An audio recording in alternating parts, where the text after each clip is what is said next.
Olá, queridos, a paz do Senhor. Seja bem-vindo ao canal SOS EBD, o seu canal que está aqui para te auxiliar. Estamos aqui para somar com você no conhecimento, te ajudar aí a esclarecer alguma coisa e também aprendermos mais um pouco da palavra de Deus.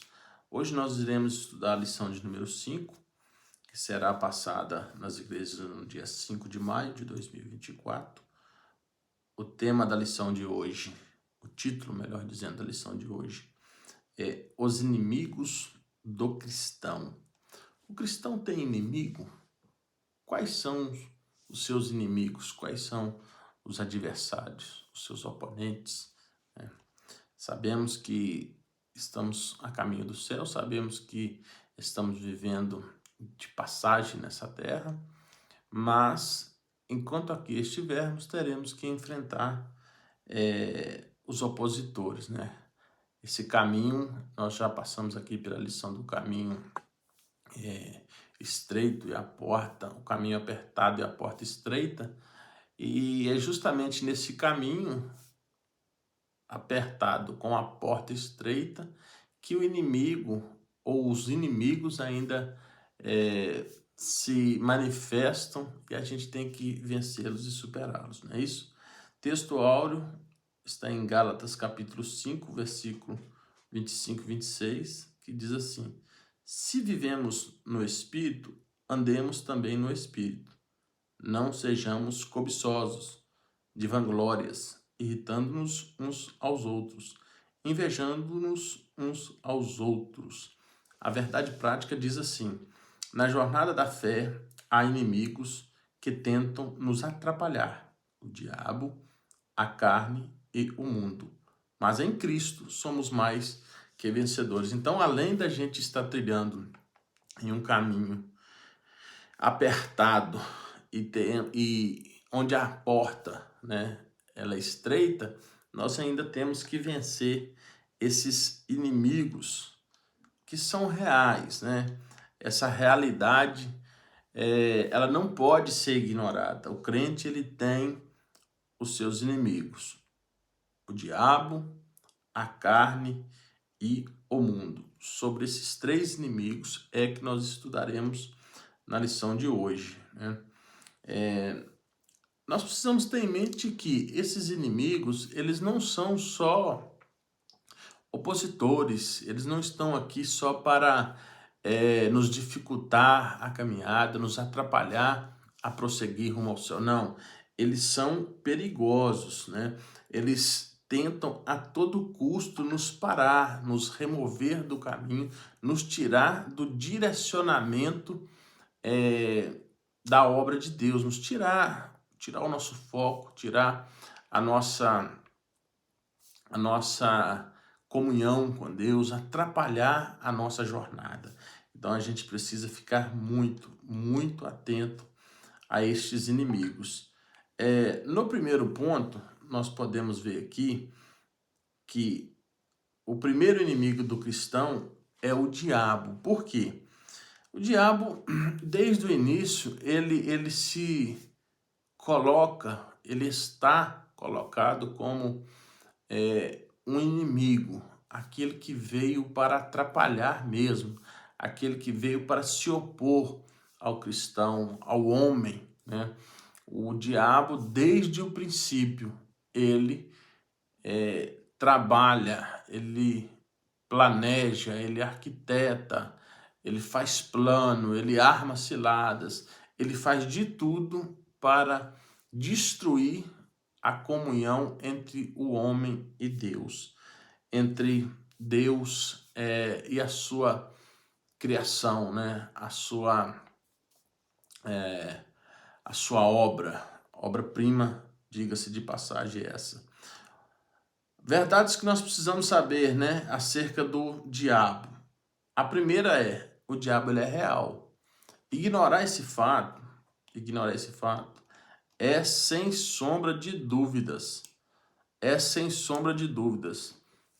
perigosíssimo. Por quê?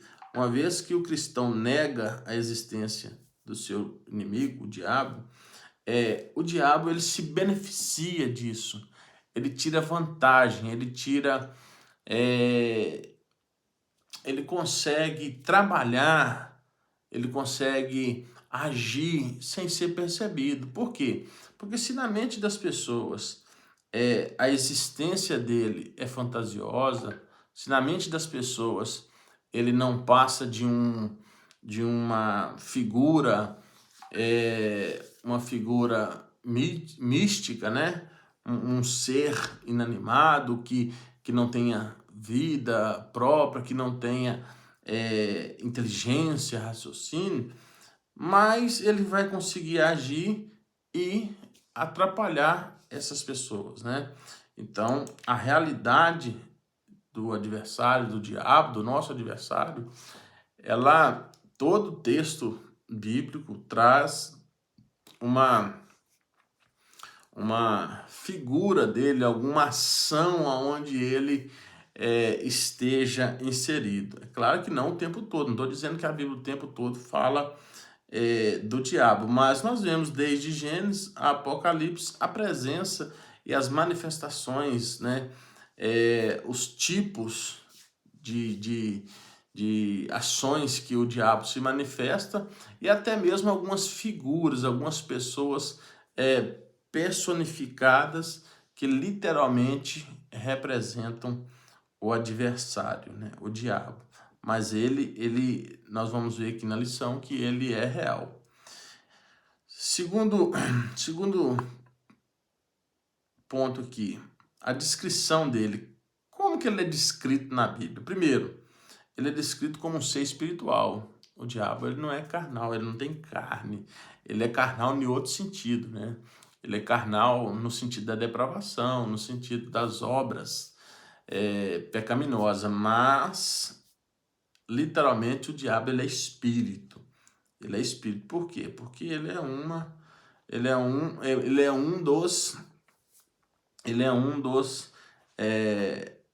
ele está dentro da criação dos querubins, dos serafins, né? Então ele é um ser espiritual.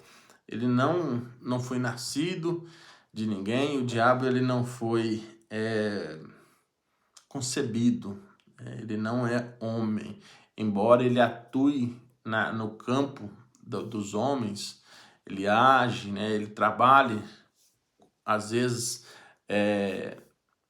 pensando ou maquinando, agindo como os homens agem, fazendo coisas, mas ele não é um homem, ele é literalmente um espírito.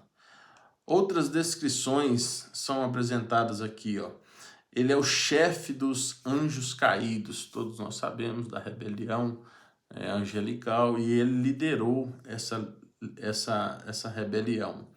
Ele tem poder, ele possui poder. É claro que suas ações e o seu poder são limitados. O diabo não faz o que quer, a hora que quer e como quer. Como que a gente sabe disso? A gente sabe disso quando ele dialoga com o próprio Deus ali no livro de Jó, quando Deus é quem o autoriza, quem o permite ir e tocar na vida de Jó. Também nós vemos ali quando o arcanjo Miguel contendeu com ele acerca do corpo de Moisés. Então, o diabo não é um ser que tem, por mais que ele tenha poder de ação de algumas coisas, mas ele não faz o que quer. O diabo ele não tem poder de pegar uma pessoa e fazer o que quiser dela, com ela, o tempo que ele quiser, a hora que ele quiser, e da maneira que ele quer. Não é assim. Ele não tem autonomia para as coisas, para decidir as coisas. A gente sabe que tudo que o diabo faz, ele só faz se Deus o permitir.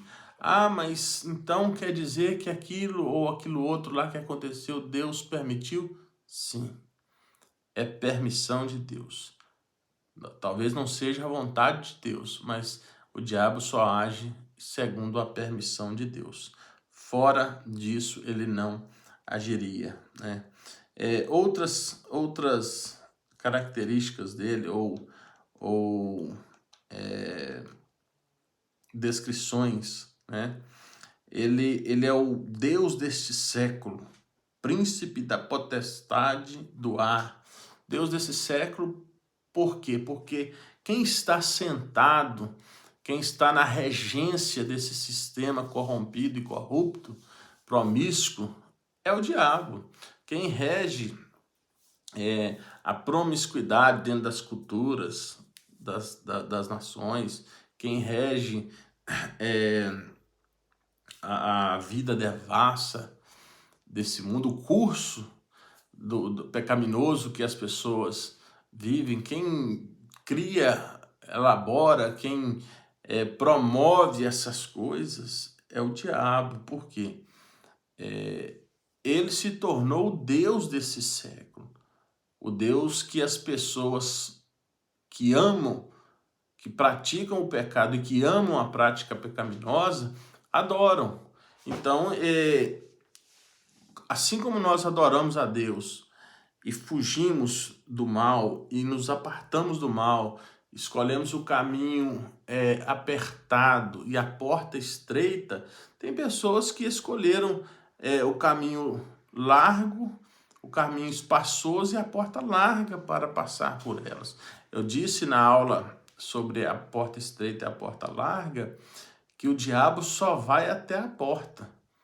Porque quando passa a porta, quando a pessoa ultrapassar o limite da porta larga, aí ele não vai mais com a pessoa, aí é a pessoa e Deus, é a pessoa e seus atos, é a pessoa e suas escolhas, porque o diabo, ele não, dali para frente não é com ele, né? Ele só vai seduzir as pessoas, ele só vai agir, reger a vida delas aqui, quando a pessoa passar pela porta larga. Ele não vai se encontrar com o diabo do outro lado, ele vai se encontrar com Deus e ele vai prestar conta de tudo que ele fez. Outra coisa, o príncipe da potestade do ar.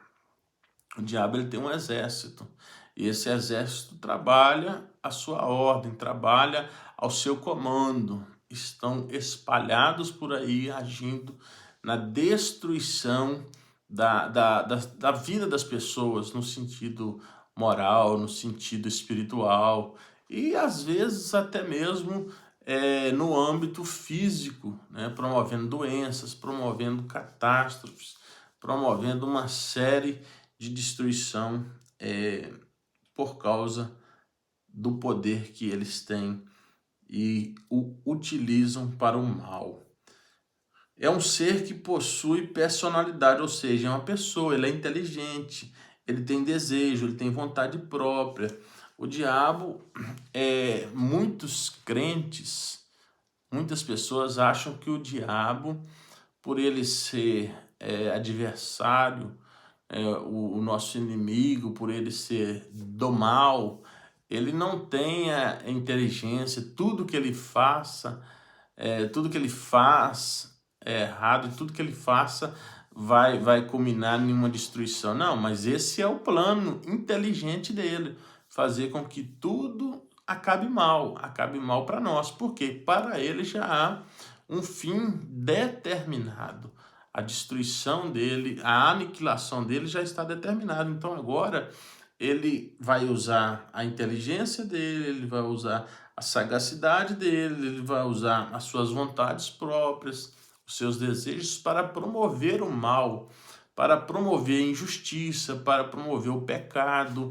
Então toda vez que nós vermos um sistema mundano, um sistema contrário aos princípios e aos valores de Deus sendo erguido, quem está por trás de todo esse plano, quem está fomentando esse pensamento, quem está dando ênfase e às vezes até mesmo colaborando para que isso aconteça, é o diabo. É ele usando daquilo que ele tem de melhor para promover o mal. Então, o diabo, ele conhece as escrituras. O diabo, quando ele contendeu com Jesus, ele contendeu usando argumentos da palavra. O diabo conhece os anjos, ele conhece o próprio Jesus, ele conhece o reino de Deus, ele conhece as coisas de Deus, muito mais do que nós, às vezes. E as pessoas, muitas das vezes, querem ignorar esse fato da inteligência do diabo e dos seus demônios, né? Dos demônios. E nós não podemos achar que o diabo ele é um ser que faz as coisas de qualquer maneira. Não, ele trabalha de forma inteligente, organizada, e muitas das vezes ele tem tido êxito por causa da sua inteligência. Ele tem sido mais esperto do que muitos crentes. Essa é a verdade. O diabo tem sido mais esperto do que muitos crentes, porque ele vê que o ser humano ele tem dificuldade em buscar pela sabedoria, ele tem preguiça de buscar pelo conhecimento. O ser humano ele tem preguiça de buscar a inteligência, de ser sábio, de ser uma pessoa que tenha o conhecimento. Então, ele sendo inteligente como ele acaba por muitas vezes enganando as pessoas, né? Outra coisa, ele é o adversário, ou seja, o opositor. Ele sempre vai estar posicionado contra Deus, contra a igreja, contra o servo do Senhor, contra tudo que se chama Deus. Essa é a postura dele desde o início. Ele é o que também mais? O acusador, aquele que acusa os santos 24 horas, isso está escrito em Apocalipse. Ele está ali o tempo todo nos acusando, acusando pelo nosso passado, acusando pela nossa falha, pelos nossos momentos de descuido. Então, ele fica o tempo todo nos acusando. Maligno, por quê? Porque ele é mau. O diabo ele é mau. O diabo não tem nada de bom nele. O diabo não tem nada de verdade nele. O diabo não tem nada de vida nele. Não tem nada nada de proveitoso no diabo. Para nós que servimos a Deus, não. Para o reino de Deus, não.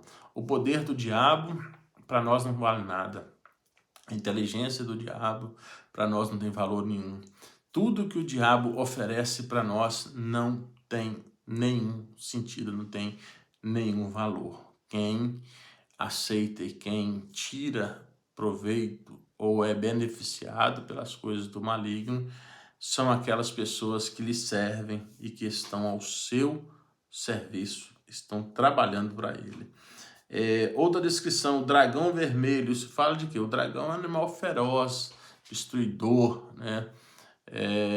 Imponente, que gosta de botar terror. Então o diabo ele faz isso, ele aterroriza as pessoas. Quando ele encontra uma pessoa fraca, uma pessoa fragilizada, o diabo, quando ele encontra uma pessoa que está decadente espiritualmente falando, que essa pessoa está desprovida, né, da proteção de Cristo, dos seus anjos, como diz a Bíblia lá, e aos seus anjos dará ordem ao seu respeito para que te guardem. Quando o diabo acha alguém que está desprotegido, ele arrasa com a vida dessa pessoa. O diabo, quando ele acha uma pessoa enfraquecida, ele ciranda com ela. Então, ele é feroz.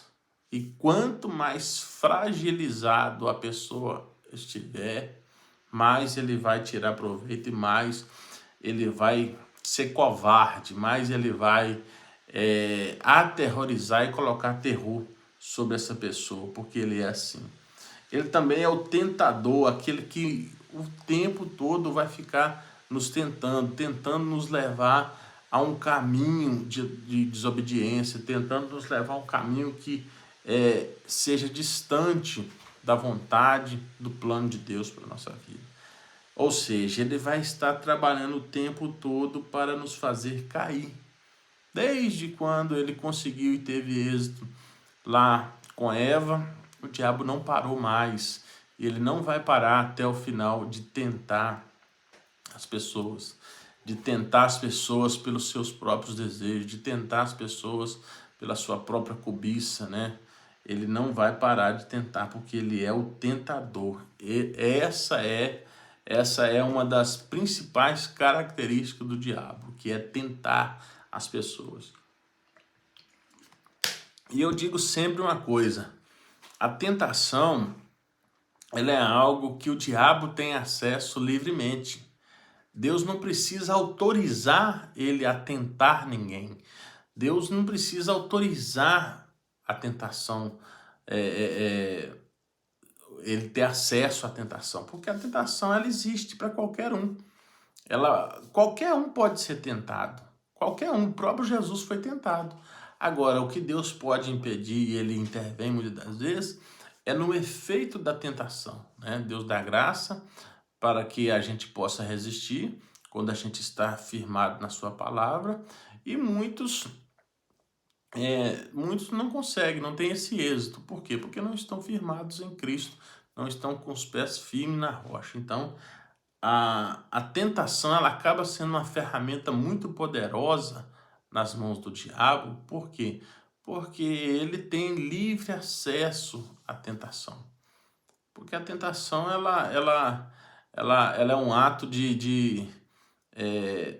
ela é um ato quase que, não digo que ela é autoexistente, mas ela está, o diabo tem acesso a ela, está disponível como ferramenta nas mãos do maligno, mas Deus nos livra. O apóstolo Paulo diz que antes, com a tentação, Deus também dará o escape, né? Então Deus livra também da tentação. Outra característica dele, né, ou descrição, ele é enganador. Não precisa muita coisa, né, para mostrar que o diabo o tempo todo fica enganando como? Contando mentiras, fazendo a pessoa acreditar em mentiras, fazendo a pessoa desacreditar em Deus, fazendo as pessoas voltar atrás naquilo que Deus falou, distorcendo, trazendo engano, trazendo mentiras para a vida das pessoas, fazendo com que a verdade se torne uma grande mentira e que as mentiras acabem não se tornando verdade, mas se tornando hábitos comuns, hábitos normais para as pessoas. E esse tipo de engano é promovido pelo diabo, é ele quem promove isso. Por quê? Porque em Deus não há mudança, em Deus não há variação, em Deus não há mentira, em Deus não há nenhum tipo de engano. No diabo, sim, porque o diabo ele tem as várias faces que ele se revela, né? Quando ele quer, ele se passa por bonzinho. Quando ele quer, ele é mau. Quando ele quer, ele é educado. Quando ele quer, ele é feroz. Então, assim, ele vai sempre se adaptando ao seu plano, à sua astúcia, ao seu objetivo, aquilo que ele quer fazer. Se ele quer enganar uma pessoa e destruir ela, ele consegue atuar, ele consegue interpretar vários personagens, porque ele é um enganador, tá bem? Também, por último aqui, ele é considerado como Beelzebul, ou seja, o chefe dos demônios, e Belial, que é uma pessoa sem valor, sem caráter nenhum. O diabo não tem caráter nenhum, o diabo não tem vergonha, o diabo é um ser que não tem princípios bons. O diabo não tem princípios bons, o diabo, ele não presta. Essa é a verdade. Mas se ele tem poder, se ele consegue fazer tanta coisa, será que nem assim? Não, nem assim. Nada que o diabo faça que ele tenha pode ou serve para o bem. Nada. O diabo é mau, ele é mau e ele não vai mudar. Ele não vai mudar, tá bem? Tópico 2. O segundo inimigo do cristão, a carne. Até então nós estávamos falando do inimigo, o diabo, ou seja, o adversário, o enganador, o tentador, né? Aquele que, querendo ou não, é um inimigo de fora, é um inimigo que a gente consegue deixar ele de lado, se apartar dele. A Bíblia diz: resistir o diabo e ele fugirá de vós. A Bíblia nos orienta, né, a afastar do adversário. Mas a carne a gente tem uma dificuldade um pouco maior, por quê? Porque aí nós estamos falando de nós mesmos, né? Nós estamos falando do nosso interior, daquilo que está conosco o tempo todo, de manhã, de tarde, à noite, hoje, amanhã, esteve ontem e estará até o final, né? Então, a carne, como nosso inimigo, a gente também precisa ficar muito atento. Por quê? Negligenciar a nossa fragilidade carnal, negligenciar as nossas falhas, negligenciar essa estrutura pecaminosa que habita em nós dentro da carne, né, dessa carne aqui do corpo físico, é muito perigoso. Por quê? A pessoa acha que não vai acontecer nunca com ela. A pessoa pode pensar por um momento que jamais vai fazer, mas com o passar do tempo as coisas vão mudando e a gente vê que muitas pessoas que outrora eram bênção, que outrora eram pessoas salvas, libertas, voltaram atrás por causa da carne, por causa desse inimigo que está conosco o tempo todo, tá bem? Então, na primeira definição aqui de carne, nós temos a carne como corpo, o corpo humano. Corpo, órgãos, tecido, músculo, ossos, células, medula, cabelo, pele, enfim, essa carne é o nosso corpo, né? Mas o outro sentido que a Bíblia fala da carne é o que? É no sentido de concupiscência, de desejo. É aquilo que João disse lá em 1 João capítulo 1, capítulo 2, versículo 16. Ou seja, a carne no sentido dos nossos desejos, no sentido da aptidão, da vontade de se fazer as coisas. Então, a carne nesse sentido, ela é o nosso inimigo, ela é a nossa inimiga, por quê? Porque ela trabalha contrário às coisas de Deus. Nós vamos ver no próximo tópico aqui, no próximo ponto aqui, ó, a carne no Novo Testamento. A gente vai ver que a carne ela trabalha contra a vontade de Deus na nossa vida. Ela trabalha contra o Espírito do Senhor, contra o Espírito Santo. Então, à medida que o Espírito Santo nos impulsiona, nos tensiona para Deus, a carne nos faz inclinar para os desejos, para as paixões, para as vontades dessa vida, desse mundo. E aí a gente sabe, o apóstolo Paulo, em Gálatas capítulo 5, ele vai mostrar essa luta que existe, ele vai criar uma ideia de uma guerra diária entre a carne e o espírito.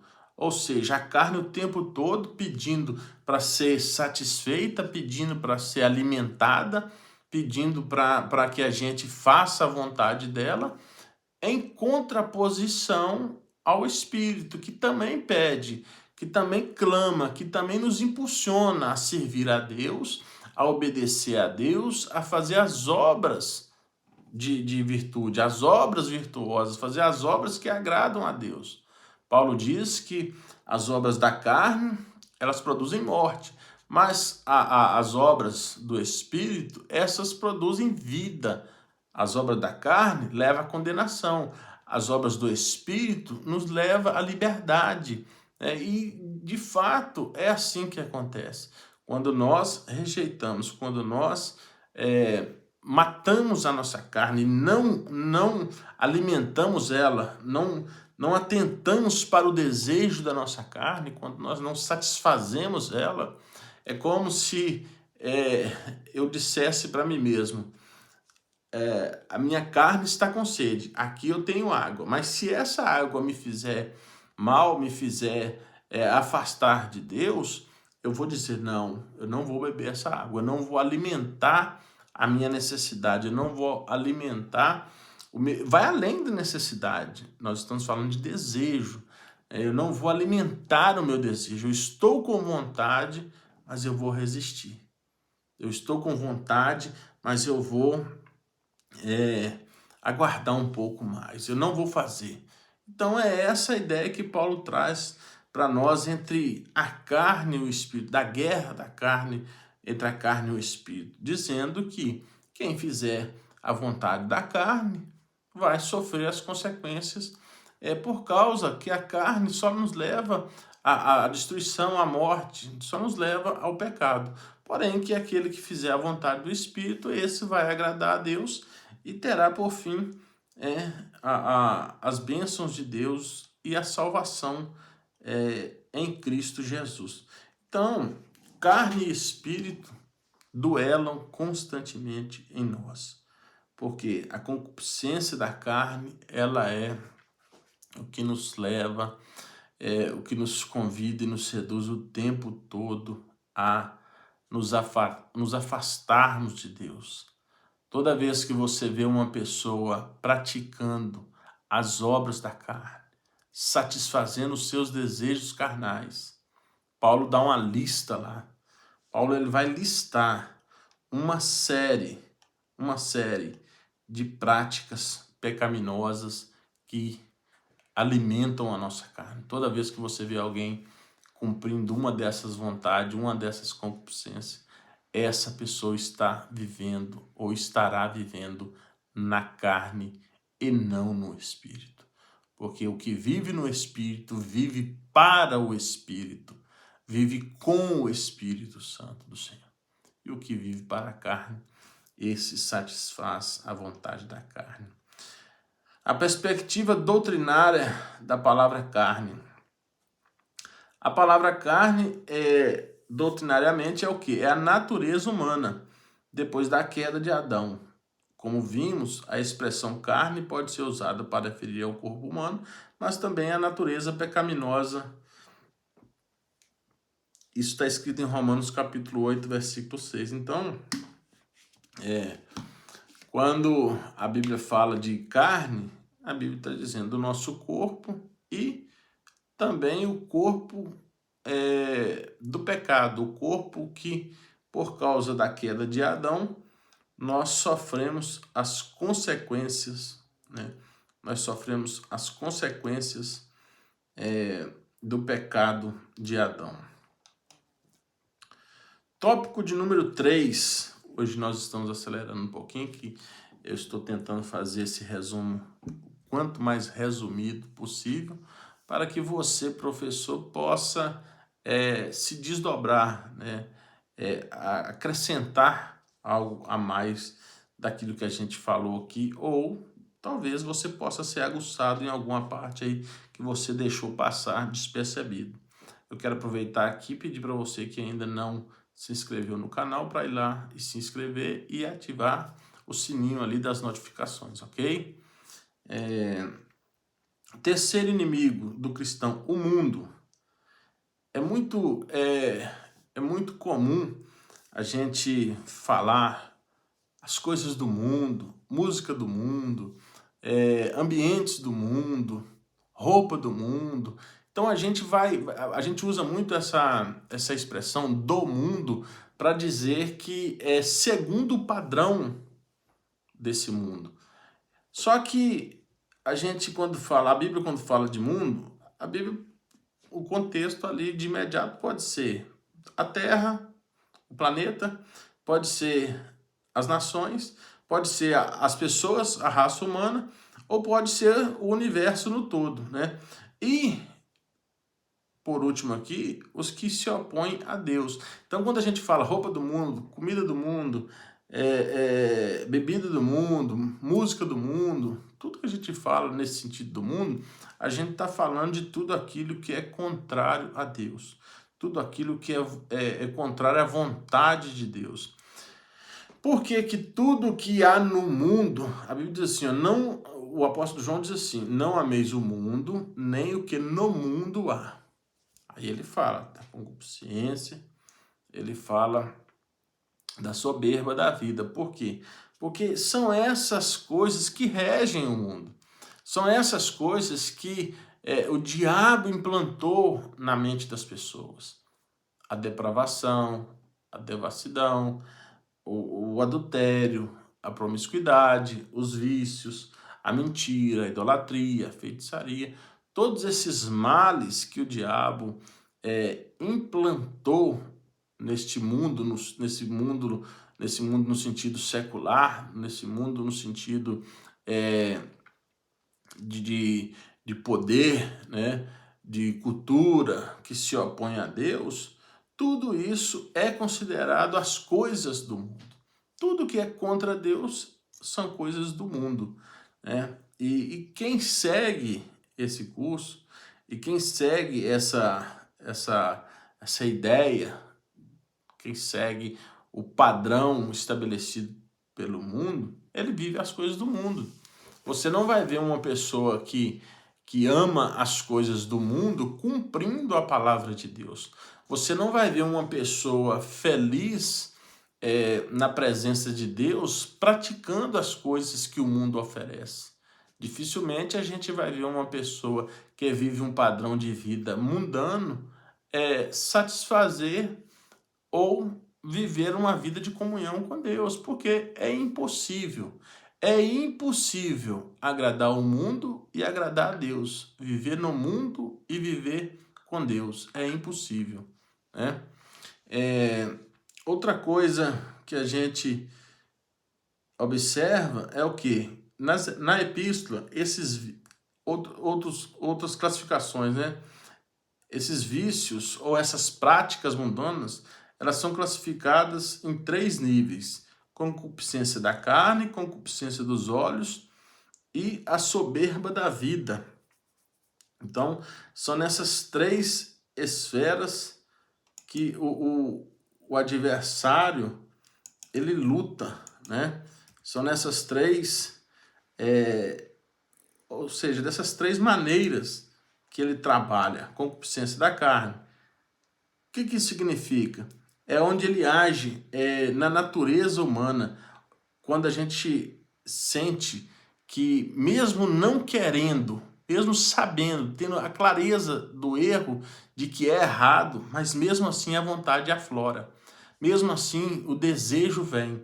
Então essa natureza humana, essa natureza caída ou decaída, ela muitas das vezes ela é alvo de quê? Da concupiscência da carne. A carne vai palpitar, a carne vai desejar por essas coisas, mesmo sabendo que são frutos do pecado, que são coisas abomináveis, né? Ou seja, tudo aquilo que tem por fim trazer o mal e promover imoralidade contra o nosso corpo, contra esse corpo, a carne, no sentido do corpo físico, tá bem? A concupiscência dos olhos, a concupiscência dos olhos fala de quê? Daquilo que a gente vê, daquilo que a gente pensa, né? Inveja, contenda, porfia, falso testemunho, avareza, uma série de coisas que os nossos olhos, mesmo que a gente não consiga pegar, mesmo que a gente não consiga tocá-los, mas a gente acaba trazendo aquilo como desejo para o nosso coração, através dos olhos, né? Então, quando a Bíblia fala de concupiscência dos olhos, está falando daquela coisa que você deseja, mesmo sem poder tocar. A gente peca mesmo sem poder pegar, às vezes, né? Então, a concupiscência dos olhos fala de tudo que envolve a nossa mente e a nossa imaginação. A pessoa peca sem sair de casa, só no pensamento. Lembra quando Jesus disse que vocês dizem que sobre o adultério? Jesus disse assim: Ouviram o que fora dito pelos antigos, não adulterarás. Eu, porém, vos digo que aquele que olhar ou atentar para uma mulher e desejar no seu coração já pecou, já adulterou. Então, assim, olha como que a concupiscência dos olhos aqui é explicitada por Jesus por um pensamento. O olho viu, o coração desejou, pecou. Mas não pegou, não teve o contato físico, e aí? Mas Jesus disse que esse também adulterou da mesma forma, né? E por fim, não muito diferente, fala da soberba da vida.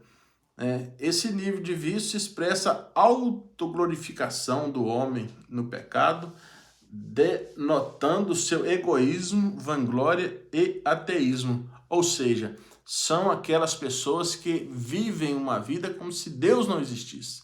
A Bíblia diz assim, que o louco diz o nércio diz em seu coração que não é Deus. A pessoa que acha que ele consegue admirar a arte, ele consegue admirar a natureza, ele consegue ver a grandiosidade de muitas coisas da ciência, da tecnologia, mas ele não consegue no seu coração conceber a ideia de um Deus criador, de um Deus que rege todas as coisas, de um Deus que controla todas as coisas e é soberano. Então, essa pessoa, a soberba vai dominar o coração dela, porque ela vai se autoglorificar, ela vai se autocontrolar todas as vezes. Eu digo sempre isso, todas as vezes que o homem tentar ele mesmo reger a sua vida, ele enfrentará o seu maior diabo, o seu maior inimigo, que não é o demônio, o diabo que está solto aí, mas a sua própria natureza depravada e decaída. Todas as vezes que o homem tentar reger a si próprio, todas as vezes que ele imaginar ou tentar viver a parte de Deus, ele enfrentará a sua pior versão e ele verá o quão perverso e mau ele é, né? Então, a soberba é isso. É quando a pessoa ela pensa que pode viver uma vida à parte de Deus. Último ponto aqui, vencendo o mundo. Como é que a gente vai vencer isso tudo?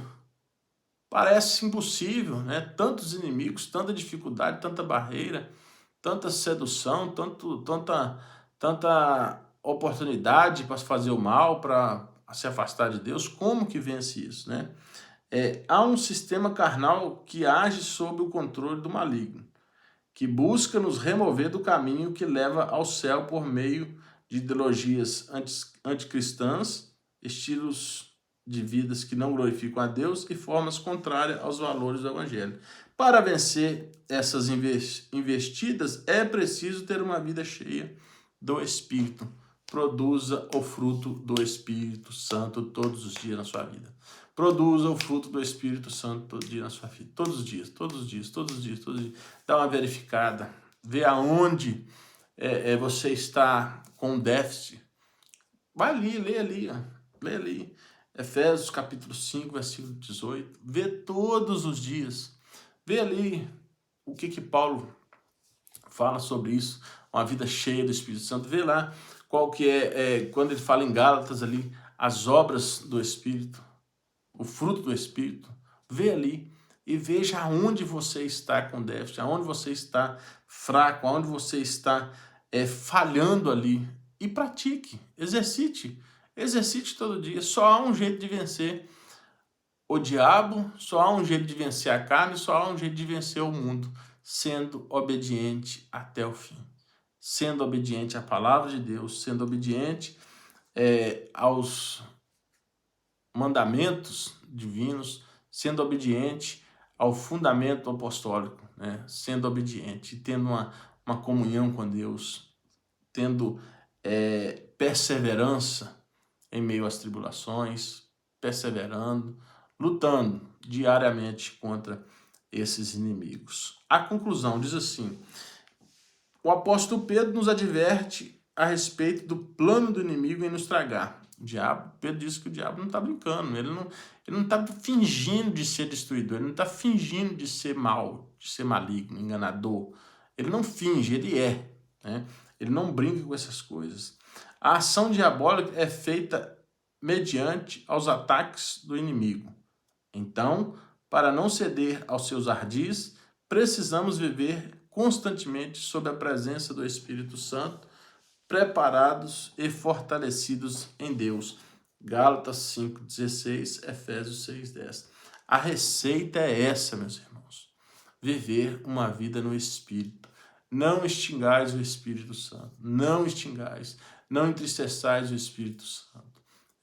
Então, se a gente quer vencer, se a gente quer perseverar, se a gente quer agradar a Deus, só tem um jeito: viver no Espírito, andar no Espírito, vivificar a nossa vida, trazer vida todos os dias através do Espírito Santo e pela obediência à palavra de Deus.